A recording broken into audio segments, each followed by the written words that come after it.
The only thing British about me is my accent and this hat that I'm wearing right now. I'm ashamed to say that I haven't seen anything over the last 30 plus years of my existence to be proud of the UK to say that they've accomplished this or that they've pioneered anything within those last 3 decades that could make us proud to say that we are British. In actual fact, what they've always done is they've kind of suppressed us, suppressed your feelings, made you feel like you're constantly needing to work to pay bills. They've constantly kept people in a doom and gloom type of, mentality. And that's pretty much down to the fact that even when you look at the scale of people that's in the UK, right? You haven't got a high percentage of people that get paid a lot of money. Whereas I guess bigger countries, larger economies, they might have higher paid salary jobs, which means essentially if, more than 30% of the country or more than 20%, let's say, have a high income, it tends to make, a lot of places around that country more favorable. You can understand why prices may resemble the shape of the economy. And essentially, why I'm screen sharing a video that I want to share with you guys today is because for too long what we've seen is the dynamic of the UK acting like they are a rich society that has a large percentage of people who are high net worth individuals. Therefore, they input the cost of living crisis, or they input the prices, they input inflation into the economy, acting as if people can afford to pay these things when they damn well know they can't. So it's quite a shame, because when you look at other economies, like I live in the UAE, I've lived here for 3 years, and what I've seen here in the past 3 years has shown me so much more about if I was a leader of a country, how I would build the country in order for the economy to be self-sustainable. And, we can all learn lessons wherever we go in life. That's very important. And what I feel like is when I look at the UAE, for example, small things make a big difference. I'll give you an example. I went to when I first moved out here, it wasn't even when I first moved out here. I think I'd come here many a times before when I was younger, but I remember one time I came here and I actually got a car, whereas usually I never drove here. I just would always come and get taxis and whatnot. And the first time I came here and I went to the shopping mall, I remember calling my friend, asking my friend, bro, how much do I have to pay for the parking in the shopping mall, and where do I go to pay for it? And he said to me, what? Because it was Friday. He's like, it's free. It's free. And I was like, what do you mean it's free? He said, yeah, bro, you don't pay nothing. And it dawned on me at that moment that just by me not needing to pay for parking, remember, coming from London, Westfields, coming from central London, Oxford Street, Harrods, all of these type of places that you would need to go inside of London, whether it's Selfridges, whether it's Westfields, whether it's Harrods, all of these shopping centres, they all have an expensive car parking situation. You might be paying £3-4 an hour. I remember going to a restaurant one time with my ex-girlfriend in central London, and it was like £5 an hour for the parking. Inside a proper parking place, it was £5 an hour, which is insane. Okay, because you have to understand what that does is it then creates an environment where you, as the spender, you're pretty much looking to get in and get out. You're not looking to mess around, to faff around. You want to get in, you want to get out. Right? Let me know in the comment section if that's you. If the meter's going, you're going to be conscious of the time, and you're going to go in and you're going to get out. And when I compare that to the difference here in Dubai, you've got families inside of the mall. Friday nights, the mall is rammed, like there's a carnival happening. People love to walk around the mall. Now, what I understood from being on holiday back then was the fact that if I didn't have to pay to park my car in Harrods or Selfridges or Westfield, then I probably would spend more time inside of Westfield, Harrods or Selfridges. I probably would go and get a lunch. I probably would then go to the cinema. I probably would chill out for a few more hours. And what happens, guys, let's think about this here psychologically, right? And from a business perspective, the longer you're inside a mall, the more chances you have of spending your money. This is really important. This is like this is basic business skills. This is basic groundwork basics, right? And it's performed so eloquently here that it almost feels like the economy is thriving because they're not putting in front of you things that you need to worry about. They're not doing that.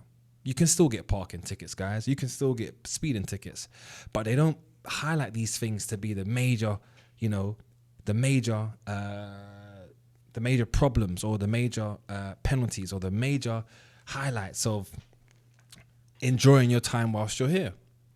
The UK is so money hungry that even for tourists, right? Tourists are going to be all over central London. That means imagine a tourist, imagine an Arab, a European, an American coming to central London and having a car rental and wanting to park their car in the car park. All the UK are doing is just taxing everyone down to the letter T. They are taxing every single body. And I think this is so important to break down for you guys so you can understand that when you build an economy where people feel like they're spending money on the things they want to spend it on, that is when you get a thriving economy, rather than people feeling like they have to spend their money on these things. When people feel like they have to spend their money on certain things, what do? They start cutting corners. They start going down the roads of fraud. They start doing things that aren't toward, they start doing a lot of things to cut corners to make ends meet, because that's just how it goes, right? You go to central London, you get a parking ticket, could cost you £150. Yeah. You get the parking ticket. If you don't pay it within 14 days, it's going to double. Now you're at 300. If you don't pay that within another X amount of days, 7 days, it's going to double again. You've gone from paying what should have been £70 to £140 to now paying over £600. And if you don't pay it, they're going to clamp your car. And now you've got to pay extra. So, the whole blueprint of the UK being built wasn't really sustainable for people to live within the country and thrive. It was actually sustainable for people to come to the country and work. But I feel like it's more of a highly sophisticated country. It feels like it's more glossier. It feels like we're more free. But really, I don't think we're free at all. I think the UK is probably one of the most subconsciously suppressed countries, because we feel like we have the freedom, right? But we're living in such a rat race that we can't see that we're actually running on a wheel. We're one of the mice, the hamsters in the wheel, going round and round and round, focusing on work, focusing on rent, focusing on mortgage, or should I say work, rent, weekend, work, rent, weekend, work, rent, weekend, and of course, I'm not saying that no one can't rise out of it, because they can. All credit to you. And if you are able to rise out and you've got a successful business, then great. But I don't think the UK is built for small businesses. I don't think it offers the support for small businesses. And, COVID was a classic example to show you that, So when you compare what small businesses, what recognition they get, what help they get around the world, here in the UAE or in America, for example, or in Europe, there's a lot of places where you'll get more recognition, which means more support to build your brand and take your business to the next level. You don't get that in UK. And today's video, is not all about this video that I'm showing you, but the episode is mainly about breaking down to you guys the importance of understanding when an economy gives you more value for money, that means they're encouraging you to save your money. When they're giving you less value for money, that means they're encouraging you to spend your money. Cavell, what do you mean by that? Okay, for example, in layman's terms, if the bank gives you a high interest rate, that means they're saying to you, hey, we want you to save your money. We're going to give you 10%. Come over, save your money, right? 20 years ago, you had a personal equity plans. 20, 30 years ago, you had these things called PEPs. They were before ISAs, right? You could get 20% savings account, 20%. Now, arguably, if the banks were giving you 20% interest, that means they're enticing you to bring your money into the bank, right? Now, when the banks give you less, interest, that's them saying to you, hey, we don't need your money as much as we did last year, so we're giving you less. So there's a clear sign, which most people probably can't see, of when to save and when to spend. When the interest rates are high, that is a good time to save. And when the interest rates are low, that's a good time to spend, because unfortunately they're giving you next to nothing when it comes to your value in the bank. Now, of course, we've surpassed the traditional investment areas over the last decade. You know, we've now got stuff like crypto, which have, you know, Bitcoin's outperformed the S&P 500, for example. It's done, you know, staggering numbers, which, you know, arguably does help people understand that in today's day and age, we can invest into so much different things outside of your standard stocks and shares savings account from the bank, that the future is bright for us. But, you know, we have to also be put in a situation where we can download the information. You've got to be in the right place at the right time, right? You've got to be in a place where you can receive the information to go and use it and do good with it. There's no point you knowing everything but not knowing how to do anything. Okay, it doesn't make any sense. So it's really important when, you know, I'm breaking down a video like this. I mean, I'll give you a classic example, and I think this is probably the most easiest thing you guys could do, is you guys could use ChatGPT to figure out what investments are out there that are beginner friendly, that I can start with between £100 to £500 a month and get a return of 20% monthly. For example, these are commands that you could put inside of ChatGPT, which can give you better answers than probably even what I can, because ChatGPT would be aware of everything across the internet. But my point is, there's tools, there's resources that's accessible to us for us to be able to get to the next level. Back in the day, we had to rely on someone to say something and share information. Now we don't need to rely on people. We can actually go out there and generate our own results by actually researching and finding our own information.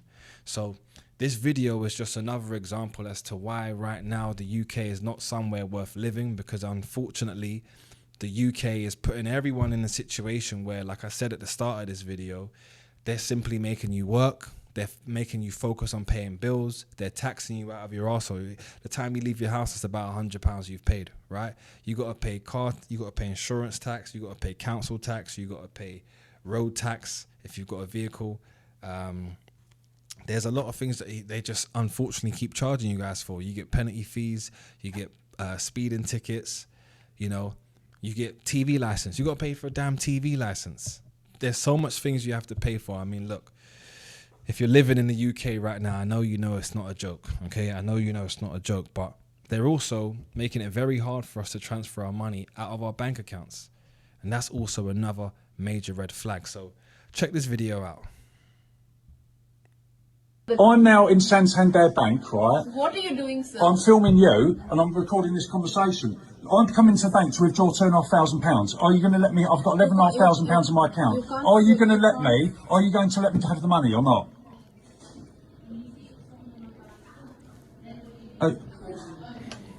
Hello, are you going to let me have the money or not? Huh? Unfortunately, I can't remove that restriction that's on there. You can't remove this restriction. You can't remove the restriction, okay. After your colleague told me I'm a liar, yeah? So your colleague told me I'm a liar yesterday. I've come in to withdraw £2,500, yeah? And you're not going to let me have my money today, is that right? But you can still use your card. I'm not answering.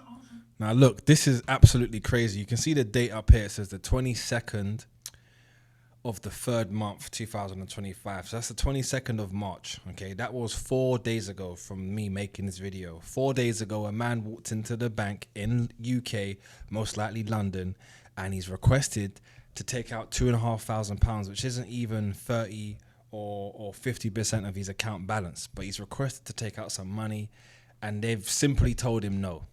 Now, I said this once upon a time, which I think is relevant to bring up again, which is the reason why people grew up putting their money inside of the bank, because we believe the banks to be the safest place for us to keep our money, because it's a huge, you know, concrete building on the high road. But just because a huge concrete building on the high road is out there doesn't really signify how safe and secure your money is. Yeah, you might think no one can break into the bank, but essentially all it shows you is how out of control you are protecting your own money. And a classic example is Northern Rock. If you guys can recall what happened with Northern Rock, they closed down. They didn't need to close the shutters and disappear and change headquarters and move banks. They didn't need to do any of that. They just needed to tell you guys, we can't give you a penny, close the doors, lock the doors, and that was it. That was it. So it is scary, guys, because of course, you know, I'm a big advocate of cryptocurrency, but I do think cryptocurrency is also part reason as to why we are going to see mass adoption of control. We're going to see mass adoption of the, you know, quote unquote big brother, in terms of us having people breathing down our necks, or people having information on us, which, you know, if you think about it from a situation where if you had like a parking fine or something and you wanted to tell the enforcer you couldn't afford to pay it, they might be able to see, well, actually, we can see what money you have through your digital currency. You got enough, we're going to subtract it from there. You know, just living in that type of, you know, environment could be scary, man. Could be very scary. You know, the UK's even introduced this facial recognition stuff, and apparently with the facial recognition stuff, straight away it can pull up your whole file, can pull up your bank account details. So it's crazy, man. The times we're in right now is really crazy, guys. But if I was this guy, I'd be absolutely fuming. Question, please. Yeah, I can still use my card. Are you going to let me withdraw £2,500 from my account today? Yes or no, in the branch? And what is the £2,500 for, Mr. Jackson? I'm buying a motorbike for my son. Right, okay, so have you got any evidence of the motorbike you... No, I haven't got any evidence of a motorbike at all. No, crazy. I haven't got it. So I don't know what one I'm getting yet. Okay, so if you don't know what you're getting, how do you know how much you need? Because I've got a budget. I've got a budget of £2,500 for the motorbike. So that's why I want to withdraw £2,500 from my account today. Right, yeah. So when you find the bike for your son, if you can show us some evidence of that. So you're not. So I need to show you evidence. So I need to show you evidence. I'm doing it. Really? You can't film me without my permission, sir. Yeah. Now this lady, she needs to shut her mouth and stop talking shit, okay? Because at the end of the day, the problem with our society is that we put ourselves in a position where we tend, especially in the UK here, we tend to feel righteous and use the authority stick and put ourselves in a position where we're not living we're not living to our truest selves. We're living our job, right? This lady is a human being just like him, and she also probably has an account. This also could have been her. She should have some more compassion to understand that, hey, if a customer's coming into the bank and he can't get his money out, what hope is there for me? But instead, my girl's, you know, saying the wrong things, and I get it, they got a job to uphold, but this is the problem with the UK economy, and the reason why it's going to crash is because people are blinded by the little authority that they have, the little power that they have, to not understand that actually you're not in any better position than they are. They just pay you like a glorified monkey to be giving instructions to the rest of the monkeys. That's what it is. They're paying you to be the glorified monkey, right? To then give out all the other instructions to the rest of the monkeys. That's what they're doing. We're all monkeys, right? We're all monkeys. We're all people who we're all chimpanzees, just sitting there thinking, you know, what's happening? Someone gets a bit of power. They tell us that person thinks they're in a better position than us, but they're not. And it's a shame, because at the end of the day, you worked hard for your money. I'm not here to tell you, oh, you should be investing into trading, No, I ain't here to tell you that. I just saw this video and I thought it was really important to share with you guys and to share with you a bit of information behind it. And this is the reason why you need to know the power of economics. There's bonds, investment bonds you can get from the banks that generate you much more of a return outside of the UK though. Okay, outside of the UK, you can get high yielding bonds, you know, which isn't the greatest of investments because they usually require you to tie your money down. And in this type of day and age, I don't think we want to be tying down nothing. I think we want to be making as much as we can and purchasing physical assets like gold and silver. That's what we want to be doing, because the times we're living in now, I don't know how long currency is going to be valuable. Don't know. Who knows? Okay. So yeah, man, let me know what you think about this video. Let me know if this has happened to you, if you've been restricted before in the past from being able to withdraw your money. Share this video with someone who maybe isn't from the UK, but, you know, thinks highly of the UK. You know, for us who are from UK, us Londoners, we always know how it is in UK, right? But everyone outside, they always think, especially Americans, they think UK is amazing, it's lit, it's this, Buckingham Palace, tea, crumpets. There ain't no tea and crumpets around here, B.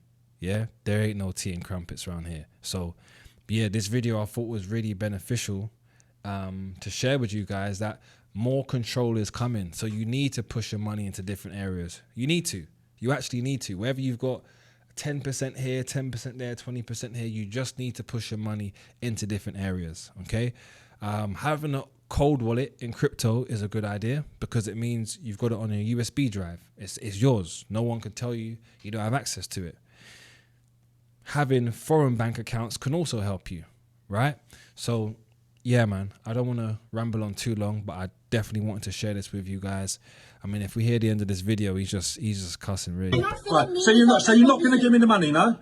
I'm gonna hang up this immediately. Absolute now. joke, Okay, this I'm gonna place. call the security. Absolute joke. You're an absolute joke, this place. Won't let me draw out my money. It's a fucking joke. I'm now in San... Now, if I was my man, I ain't gonna lie to you. If I was in the bank kicking up a fuss like that, I've seen this happen before years ago.